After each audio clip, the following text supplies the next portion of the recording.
De 1953 à nos jours, plusieurs œuvres littéraires ont été publiées par des écrivains congolais. Toutefois, existe-t-il une littérature congolaise en langue locale et qui doit être le père de toute la littérature congolaise? Pour en savoir plus, Cohistoire rencontre M. Alphonse Kala. Monsieur Alphonse Chardin-Kala, bonsoir. Bonsoir. Vous êtes le directeur départemental du livre et de la lecture publique de Pointe-Noire. Ensemble, ce soir, nous parlons sur la littérature congolaise. Alors, commençons par cette question. Comment pouvez-vous définir la littérature? Bon, je commencerai par vous dire tous mes remerciements et toutes mes félicitations également pour avoir conçu au niveau de votre chaîne ce programme qui parle de la littérature. Parce qu'il faut l'avouer, il n'y a pas beaucoup de programmes de ce genre dans la plupart des chaînes de radio et de télévision que compte la ville de Pointe-Noire. Qu'est-ce que c'est que la littérature? Je voudrais commencer par dire que nous avons deux sortes de littérature. Ah bon? Lesquelles? Il y a la littérature orale, comme aime bien le dire Cicéron, que c'est cette littérature qui se fait au coin de feu le soir.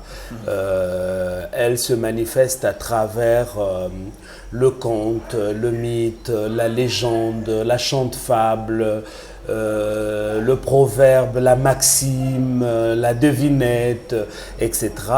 Et nous avons la littérature écrite qui, il faut le dire, est cet ensemble des œuvres écrites dans la mesure où elles portent la marque des préoccupations esthétiques. Et à ce moment-là, ce peut être l'ensemble des œuvres écrites d'un pays. On parle de littérature nationale ou l'ensemble des œuvres écrites d'un peuple. On parle par exemple de la littérature africaine ou négro-africaine, donc cette littérature qui est liée essentiellement aux Noirs, donc à tous ceux qui sont de la race noire et habitants de l'Afrique, et bien sûr, y compris leur diaspora. Donc voilà assez brièvement comment est-ce qu'on peut définir la littérature. De ces deux formes, laquelle est la plus répandue? Puisque vous avez dit que nous avons deux types de littéraire, la littérature orale et la littérature écrite. Bon, les deux formes souvent se font concurrence. Elles se font concurrence. Parfois, elles deviennent complémentaires. Voilà. Mais il y a que très souvent la littérature orale se retrouve dans la littérature écrite lorsqu'il s'agit par exemple de fixer les formes de cette littérature orale pour ne pas qu'elles disparaissent. On a les contes qui font l'objet de livres, on a les devinettes qui font l'objet de livres, les chants-fables et tous les autres genres que je venais de citer. Alors, puisque ce soir nous parlons sur la littérature congolaise, qui en est le père? Nous avons Léé Gaboka et Chikaya Pierre de Bois-Empire qui sont les deux premiers Congolais à avoir écrit des textes. Mais ils ne les ont pas publiés parce que ce n'est pas tout d'écrire. Il faut publier. Il faut publier, c'est-à-dire rendre public ces écrits par le biais d'un livre dûment édité, donc qui sort d'une maison d'édition. Donc on ne peut pas dire de Léé Gaboka et de Pierre Chikaya de Bois-Empire qu'ils sont les pères de notre littérature. Oui. Le premier à avoir écrit un livre et à l'avoir publié dans une maison d'édition, c'est Jean Malonga. Il a publié Cœur d'Arienne en 1954. Après, il va publier La légende de Mfumo Mamazono. Et donc, c'est lui qu'on peut considérer comme le père de notre littérature. Jean Malonga. Jean Malonga. Quelles sont les figures emblématiques de cette littérature? Les figures emblématiques de cette littérature, je ne sais pas si je les citerai toutes, mais nous commencerons par Jean Malonga. Ensuite, nous avons Chikaya Utamsi, et viennent tous ceux qui constituent le groupe de la revue Liaison, comme Théophile Obenga, Sylvain Tarimbemba, Mambeke Boucher, Antoine Letembe Ambili, et après vient le groupe de Jean-Baptiste Tatiloutar, Maxime Debeka, Henri Lopez, Dominique Ngoingala, lui aussi il arrive un peu plus tard. Ensuite nous avons le groupe de Sonny Laboutansi, de Tchichele Chivela, bien sûr que la première femme à s'être illustrée véritablement dans cette littérature, Marie-Léontine Chibinda, Tati Loutar, j'ai cité au même moment que les Guy Menga, les Maxime Debeka. Et aujourd'hui, nous avons le groupe d'Alain Mabankou, avec Biyaoula, avec Mbemba Congo, qui malheureusement n'est plus de ce monde.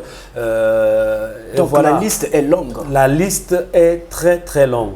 Alors, de ces figures emblématiques, qui croyez-vous doit être prise comme étant la figure principale de notre littérature? De notre littérature. Moi, j'ai du mal à dire que c'est tel écrivain qui est la grande figure emblématique de notre littérature. J'ai du mal à le faire parce que je trouve qu'ils ont tous les talents qu'il faut pour qu'ils soient chacun présenté comme un grand écrivain. J'ai du mal à dire que Tchikaya Outamsi est plus que Tati Loutar. J'ai du mal à dire que Sonny Laboutansi est plus que Henri Lopez. Voilà. Donc, mais enfin, pour plus d'un critique, on pense que c'est Tchikaya Outamsi, comme on le dit, c'est lui le père de notre rêve. Mais pourquoi pas Jean Malonga? Jean Malonga, c'est vrai, il a écrit Cœur d'Arienne, ensuite il a écrit La légende de Mfumo Mazono, mais il s'est arrêté là. Tchikaya a donné une panoplie d'ouvrages, mais des œuvres qui ont chacune posé avec beaucoup de pertinence les problèmes de notre monde. Voilà. Donc, je pense que c'est peut-être celle-là la raison qui fasse que Tchikaya ou Tamsi prennent un peu le dessus sur Jean Malonga. Alors, quels sont les thèmes les plus récurrents de notre littérature? Les thèmes les plus récurrents de notre littérature, je dirais comme ça pêle-mêle, la culture traditionnelle. Je citerai aussi les traumatismes de l'histoire. Je parlerai aussi des arrachements de la traite négrière et de l'esclavage, de l'indépendance avec tout le rêve qu'elle a su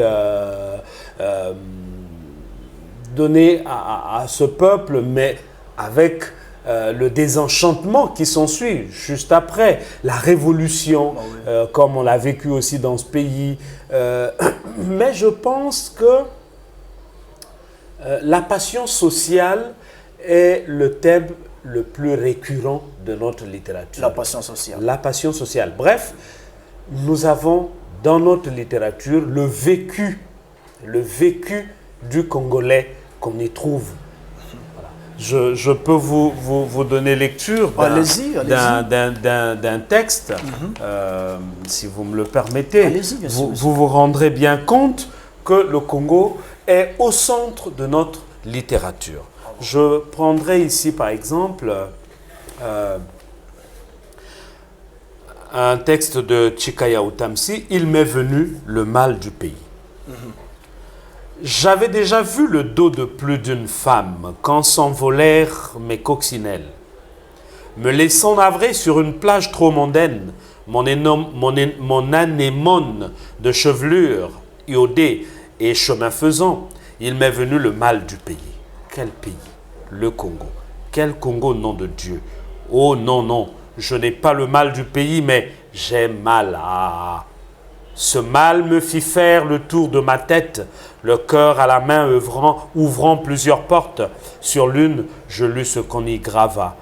Conquérant, tu ne sauras, pied beau, tu auras, et des litanies en haillons pour Sainte-Anne du Congo.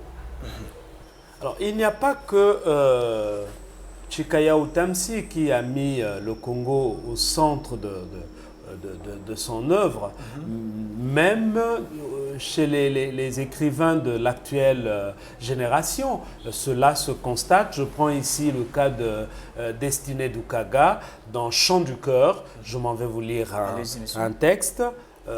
Toutes les routes mènent à Brazzaville. Brazzaville, c'est le Congo. Oui. Ce ne sera sans doute pas par la mer, plutôt par le chemin de fer. Le désir nous empoigne de la chérir. Chaque jour, elle nous est chère. On n'est pas que frères lors de nos noces enchantées, plutôt par nos obsessions de la rendre plus belle. La respirer ensemble est notre plus beau rêve. Notre penchant commun à sa croissance germe dans nos cœurs. Est notre ennemi celui qui détruira l'amour de Brazzaville la verte. Je dirais celui qui détruira l'amour que nous avons pour notre Congo, ce beau pays, comme nous l'aimons, comme nous l'aimons. Et allez chez Tati Loutar, vous retrouverez ce Congo au cœur de son livre. Allez, allez, allez, le Congo est présent. Voilà. Vous vous rendez bien compte que notre pays, le Congo, est bien au centre de notre littérature. Quand on parle de la littérature française, on sait qu'elle est faite de nombreux courants littéraires. Le classicisme, le réalisme, le surréalisme, le parnasse, le symbolisme, etc. Peut-on aussi parler d'écoles ou de courants littéraires de notre littérature? J'y arrive. Il est vrai qu'à une certaine époque, les écrivains congolais se sont démarqués du courant de la négritude. Il est aussi vrai que à une certaine époque, les écrivains congolais ont comme fait bloc autour d'un homme, Sylvain Bemba, qui d'ailleurs crée le concept de Congolie, cette terre imaginaire qu'ils devraient tous désormais raconter, dont ils devraient parler dans leurs œuvres. Mais cela s'arrête au niveau de la fratrie qu'ils ont constituée. Il n'y a pas eu un seul moment où ils se sont retrouvés pour dire « désormais, voici comme nous devrons écrire. Voici les règles que nous devrons respecter pour produire nos œuvres, telles qu'on les reconnaisse comme étant des œuvres de littérature congolaise. » Parce que pour qu'il y ait un courant littéraire, parce que pour qu'il y ait une école littéraire, il faudrait que les écrivains se retrouvent avec un qui soit en tête et qu'ils se retrouvent, bâtissent des règles, qu'ils consignent dans un manifeste pour dire, voilà, désormais tous nous allons écrire suivant ce modèle. Si ce n'est pas fait comme cela, il est difficile qu'on parle de courant littéraire. Donc, même si les écrivains congolais, à une certaine époque, je l'ai dit, ont pris position vis-à-vis du mouvement de la négritude, on ne peut pas parler de courant littéraire au Congo parce que chacun écrit à sa façon. Sonny Laboutansi a son écriture qui le distingue de celle de Chikaya Utamsi. Tchétchéné Tivela, c'est lui qui fait connaître aux autres écrivains congolais des années 70-80 les écrivains latino-américains. Donc lui, il avait déjà une longueur d'avance parce qu'il a lu ces latino-américains comme les Gabriel Garcia Marquez, comme bien d'autres que je ne ne voudrais pas citer ici. Donc lui, il avait déjà une longueur d'avance dans la connaissance de ces écrivains latino-américains, mais nullement on peut penser que cela pouvait les amener à créer ce qu'on peut appeler un courant littéraire ou des courants littéraires qui marqueraient l'histoire de la littérature congolaise. Il y a plus de 10 ans que dans les classes de collège et de lycée, on lit les mêmes œuvres. Fussent-elles des œuvres d'auteurs congolais, Tati Lutar, Guy Menga et même Henri Lopez. Pourquoi ne les change-t-on pas? Est-ce parce qu'elles sont les mieux écrites ou pour quelles raisons? Non, il y a plusieurs... Tous ces grands noms que je viens de citer ont produit et produisent encore, pour ceux qui restent en vie, de belles littératures. Donc on ne va pas dire que si on retient tel livre plus longtemps au programme des classes de collège ou de lycée au Congo, c'est parce qu'il est le mieux écrit. Non. Sauf que moi, pour aujourd'hui, je n'ai pas la compétence de répondre à cette question. Ah bon? Cela relève de l'INRAP, de l'Institut national de recherche et d'action pédagogique, qui est l'institution chargée d'étudier et d'élaborer les programmes scolaires au Congo. Il n'y a qu'à ce niveau-là qu'on peut vous dire avec exactitude pourquoi est-ce qu'on garde le même livre 10 ans et plus dans les programmes. Oui, moi aussi je constate cela, ne vous en faites pas. J'étais moi élève, j'ai lu 3 prétendants et un mari au lycée, oui. J'ai lu Ville cruelle au lycée, j'ai lu L'étrange destin de Van Grand au lycée. Pourtant, quand je finis mes études, je deviens enseignant, professeur de français, je retrouve les mêmes œuvres au programme. Il y a problème. Je crois qu'au niveau de cette institution que je venais de citer, on devrait quand même regarder la littérature congolaise. Elle est très foisonnante, elle est très riche, elle est dense, elle est diverse. Donc cela nous permettrait peut-être tous les 2 ans, tous les 3 ans de renouveler nos programmes. Et cela permettrait aussi aux élèves de découvrir davantage d'œuvres de cette littérature et bien sûr les écrivains qui la produisent. Pour beaucoup de gens, n'est littéraire que celui qui est passé dans les classes de lettres, ce que nous appelons ici la série A. Est-ce vrai? Non, je dis que c'est faux. Non. Mais, donc, un scientifique peut aussi être un littéraire. Bertrand Russell, prix Nobel de littérature, il n'est pas professeur de lettres. Hein? Alain Robbe-Grillet, le chef de file de ce courant littéraire qu'on a appelé le nouveau roman, c'est un agronome. Plus près de nous, Emmanuel Dongala Bunzeki, c'est parmi nos plus grands écrivains. Il est chimiste. Voilà. Ils sont nombreux qui sont des éminents scientifiques, mais qui écrivent de très belle manière et au point de remporter de grands prix littéraires. Alors, qu'est-ce qui fait un littéraire, sinon la caractéristique par excellence d'un littéraire? C'est simplement qu'il a... Bon, au sens où on l'entend à l'école, c'est qu'il a étudié les lettres. Il a fait des études de lettres. Mais je pense que ce n'est pas l'apanage de ceux qui ont fait les études de lettres. Tout le monde peut devenir grand littéraire. Monsieur Chardin, on a l'impression que notre littérature n'existe pas, qu'elle est la moins connue du monde. Elle n'a pas autant de succès que celle des autres. Est-ce vrai? Ce n'est qu'une impression. D'ailleurs, vous le dites, qu'on a l'impression. Oui. Non, notre littérature vit. Elle vit, elle est très connue. Cela dit qu'elle connaît un rayonnement hors de nos regardez, frontières. nous sommes dans les années 80, je crois, 80-90. Un seul auteur de l'Afrique subsaharienne est étudié à l'université d'Alger. C'est Tchikaya Outamsi. Regardez tous les prix que le Congo, les grands prix littéraires que le Congo a déjà reçus. Cela prouve que c'est une littérature qui vit. Tenez, le prix Renaudot, Combien d'Africains l'ont déjà reçu? À mon avis, il ne sont que 3.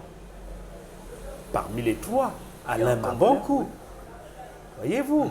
Mais combien d'écrivains africains ont déjà été reconnus par l'Académie française? Mais notre Tati Loutar a reçu la médaille de Vermeil. Et beaucoup d'autres prix encore qu'on ne saurait les citer tous ici. Mais qu'est-ce qui fait C'est une littérature qui vit, qui est très connue, surtout en dehors de nos frontières. C'est vrai que dans notre propre pays, les Congolais ne connaissent pas leurs écrivains, ils ne connaissent pas leur littérature. C'est pour cela d'ailleurs qu'au niveau de la direction départementale du livre et de la lecture publique, puisque nous avons cette responsabilité, cette lourde responsabilité de faire connaître nos écrivains au public, nous mettons toujours en place des stratégies pour rapprocher l'écrivain et son livre des populations, donc de ce lectorat qui ne le reconnaît pas, qui ne le connaît pas. Avant de parler même de reconnaissance, qui ne le connaît pas. Voyez-vous, combien de Ponténégrins connaissent Huguette Nganga Massanga? Pourtant, elle vit à Pointe-Noire. Pourtant, c'est l'une des grandes figures de cette littérature, notamment de la littérature féminine congolaise d'aujourd'hui. Combien Mais vous êtes sans ignorer que les Congolais n'aiment pas la lecture. Ben voilà. Mais il faut qu'on amène les Congolais à aimer. Pour ceux qui l'aimaient hier et qui ne l'aiment plus, je ne sais pour quelle raison, il faut les amener à aimer cette littérature. Pour les jeunes qui viennent, qui sont en train, qui vont encore à l'école aujourd'hui, qui entrent dans le monde professionnel, il faut les amener à aimer cette littérature. Il faut qu'ils aiment cette littérature. Mais cela n'est pas le seul fait d'être dans un bureau, d'imaginer des stratégies, ou seulement le fait des enseignants à l'école. C'est aussi le fait des parents que nous sommes. Des parents que nous sommes. Il faudrait qu'au niveau de la maison, qu'on donne le goût de la lecture à nos enfants, mais aussi que cela relève des médias. Des médias que nous sommes. Que vous êtes. Il faudrait que vous mettiez en place des programmes qui parlent de belle manière de notre littérature, telle que le public congolais apprenne à aimer cette littérature. Sinon, pour ceux d'un certain âge, ils continueront à parler de Molière, de Boileau, de La Bruyère, de La Fontaine, de Victor Hugo, etc. Et pour ceux d'aujourd'hui, ils ne parleront de personne. Ils ne parleront de personne. Voilà. Existe-t-il une littérature congolaise en langue locale? Ah, ben elle est très florissante, elle aussi. Elle existe bien. En Monukutuba, en Lingala? Oui, en Lingala, en Monukutuba, même dans nos langues maternelles. Ah bon? En Moshi, en Teke, en Bembe. Antoine Letemba Mbili compte parmi les pionniers de cette littérature. Au Kanza, paix à son âme, lui également peut compter parmi les pionniers de cette littérature. Miabeto l'a dit dans son livre Nsakila Kumbanza Congo, lui également, il compte parmi les pionniers de cette littérature. Et vous avez Théophile Obenga qui vous parle suffisamment de cette littérature dans son livre La littérature Moshi. Nous avons également Nsadi qui a écrit un très bon livre, qui a d'ailleurs remporté le prix, le concours national de littérature en langue nationale. C'est un livre très bien et Tobo y a étiqué l'étoffe de l'orphelin. Nous pouvons aussi aller découvrir cette littérature chez Paul Foundou, dans un des aspects de la culture congolaise, un livre très intéressant. Nous pouvons également citer Benjamin Kalngom dans ce livre intitulé trouver les Stromates, la Sophie des Babembe, etc. C'est une littérature qui existe. Si vous la cherchez, vous la trouvez.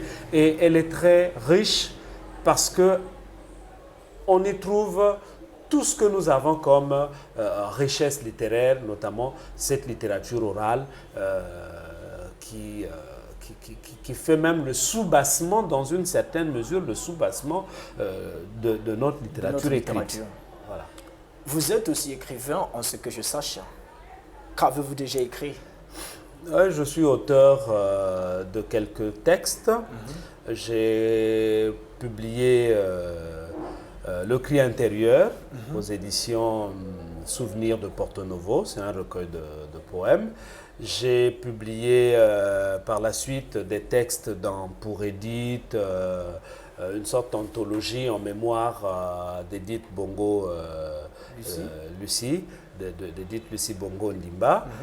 J'ai publié des textes dans les nouvelles voix de la poésie congolaise de Bienvenue Boudimbu. J'ai publié moi-même avec Joseph Ona un livre intitulé Élégie du Mayombe, Compassion, 4 mars 2012. C'est de la poésie. J'ai participé il n'y a pas très longtemps dans un projet qu'on a intitulé Écrire à Pointe-Noire. Nous sommes 20 auteurs de Pointe-Noire qui avons signé des textes dans cette anthologie dirigée par un des grands écrivains que nous avons dans notre pays, Gabriel Mwene Okunji, Écrire à Pointe-Noire. Donc il y a Tchichele Chivela qui a écrit une nouvelle là-dedans. Nous avons Madame Niali qui a une nouvelle là-dedans. Nous avons Huguette Nganga-Masanga, Ninel Nsiloulou, Huguetta, et moi-même j'ai une nouvelle plus de la poésie là-dedans. J'ai en ce moment plutôt un roman sur le marché, c'est Ce foutoir est pourtant mon pays. C'est un roman que j'ai sur le marché. J'attends un recueil de nouvelles qui sort bientôt, toujours aux éditions Les Lettres Mouchetées, qui est intitulé La douce amère.